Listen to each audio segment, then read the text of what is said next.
Brew Nation, welcome back. I wanted to do another short, quick video for you guys. There's only three things you need to master in clinical research. Of course, each of these three things have so many subcategories. It could take a lifetime just to master these three things and all their subcategories. Keep in mind, GCP is the macro umbrella that fits on top of all these things.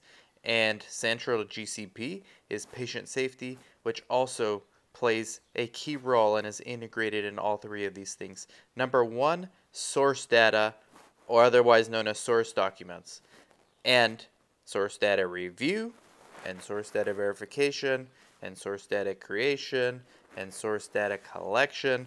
You start to see how these things get complicated and how this can be a specialization in and of itself. You then get into things like e-source, paper source, patient-reported outcomes. Just know source data. Okay. Number two, regulatory, otherwise known as investigator site files, but really that's for the site level.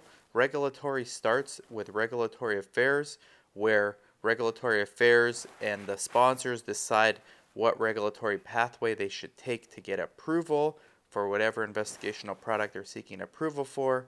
That then stems down to the protocol creation, to the IRB, to the CRO, making the monitoring reports, which stems down to actually doing the monitoring, which stems down to monitoring visits, follow-up letters, regulatory, all the essential documents, 1572s, informed consents, SUSARs, which are suspected unexpected serious adverse reactions. You can see how this gets very complex also. And number three, investigational product or IP. You get into IP accountability, IP verification, dispensing, safety, compliance, IWRS systems.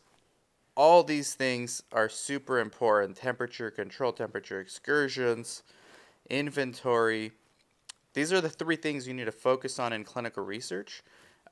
Start one at a time if you're just learning. I would suggest maybe start with regulatory, although that can get pretty complex.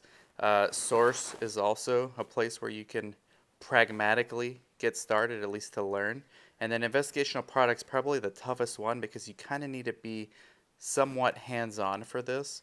But these are the three things in clinical research that basically all the jobs stem in one of these areas, if not a combination or a hybrid of the three. So wanted to make a quick video for you guys. Let me know your thoughts. Catch you later. Short and sweet. Bye-bye.